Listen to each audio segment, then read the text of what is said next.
What's good? It's your boy, Mixtape Moth, and today I'm going to hit y'all with a track review of the new Benny the Butcher single entitled 3:30 in Houston. Let's get to it.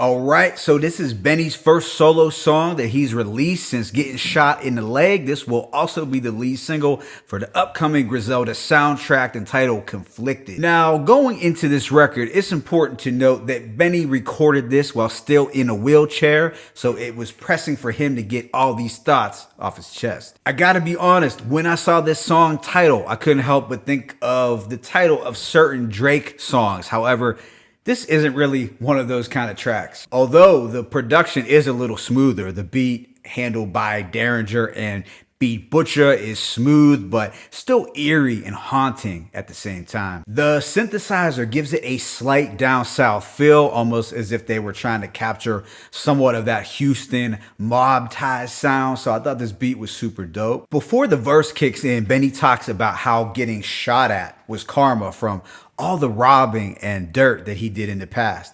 You know, Benny's wise enough to pay attention to the spiritual laws out there, like what goes around can come back around to haunt you. Havoc of Mobb Deep had a line that always stuck with me, and it goes, "You do dirt, you get it back like a safe deposit."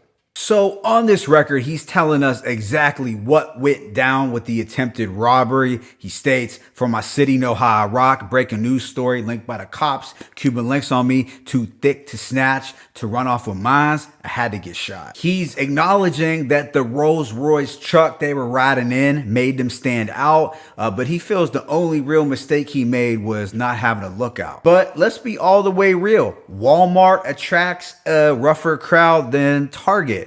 Now, this is no shade if you prefer to shop in Walmart. And I don't care if you are in a poor urban area, like let's say the hood, or if you are in a poor white area with white people who don't wear masks. And you already know the vibe I'm talking about there. Walmart can attract a grimier crowd. Something to think about moving forward. For the hook, he states, "Quarter and jewels, shopping at Walmart. Take me out the hood, but can't take the hood out." And I feel Benny on this for not wanting to have to hide and tuck his jewels. It's not a very alpha thing to have to do, but sometimes it is safer to look low key and broke. Now, you can have middle ground on this, but it's a difficult balance. On the second verse, Benny talks about how he's motivated the streets of Buffalo to strive for greatness. He's inspired a lot of people there.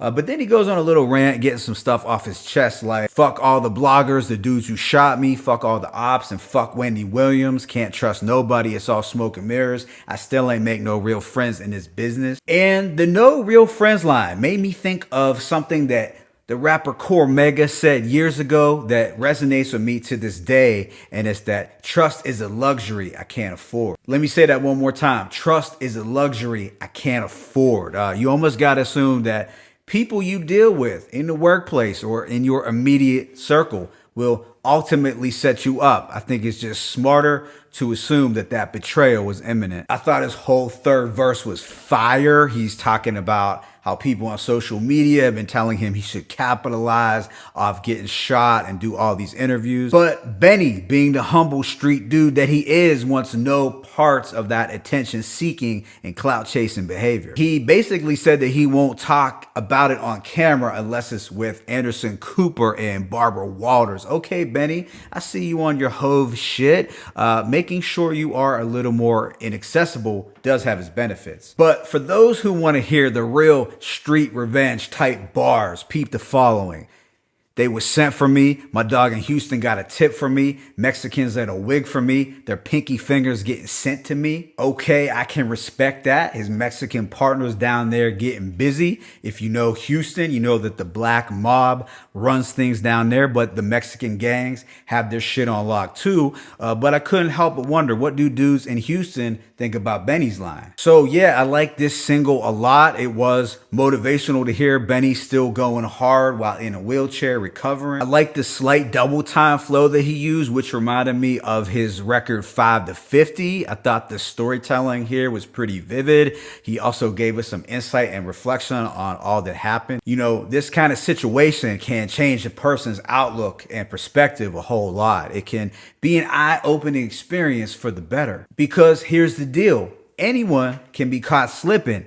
Anyone. You could be the wisest and smartest Machiavellian street figure and still get caught slipping. But I guess the key is to try to take steps to lessen the chances for certain wild things to go down in the first place. But regardless, the unfortunate reality is that no matter the precautions that one takes, some of these young dudes are broke, starving, and they don't play by the rules. In fact, some of them don't even have a code. Fortunately, though, Benny is doing well, healing, and back in the lab, giving us that fire product. Let me know your thoughts on this track in the comment section below. Please like and subscribe to the channel. Benny the Butcher, 330 in Houston, 1.